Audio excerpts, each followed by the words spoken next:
Bagong hero na nagtatransform at sobrang angas ng kanyang mga skills. Ito ay si Luffy, ay si Sora. Tara, pag-aralan natin ang kanyang mga skills. Si Sora ay isang fighter assassin. May tatlong form si Sora, yung base form, torrent, at thunder. Pero bago yan, umpisahan muna natin sa kanyang skill 1. 3 beses aatake si Sora. Yung unang dalawa, close range, pero yung pangatlo ay long range tapos pa forward na. Pagkatapos ng 2 strike, pwede kang mag-dash para dun sa pa-forward na atake. Yung skill 2 naman niya, tatalon siya paharap na magdidil naman ng damage at slow sa kalaban.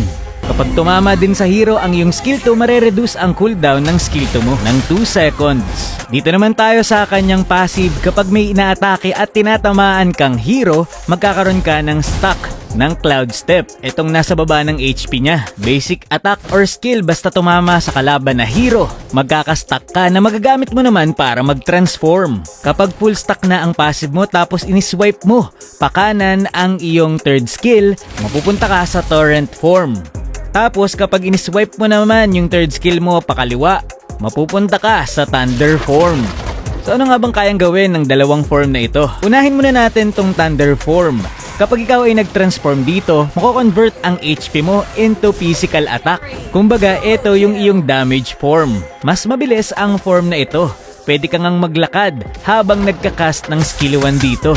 Yung skill 2 naman, ganun pa rin. Dash, pero mas mabilis at mas malakas na yung damage at slow. Kapag ikaw ay nag-transform, mauubos ang stack ng passive mo.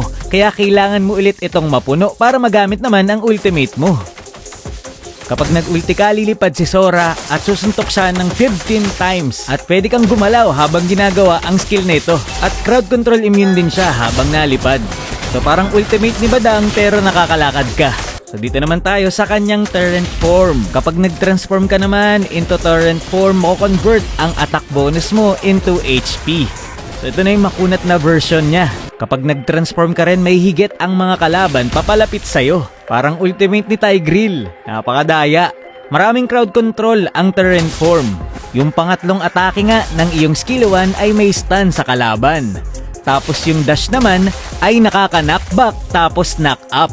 O diba, napakaangas ng skill niya. Pwede mong mahigit yung kalaban gamit yung third skill tapos second skill. Yung ultimate naman niya ay ganun pa rin.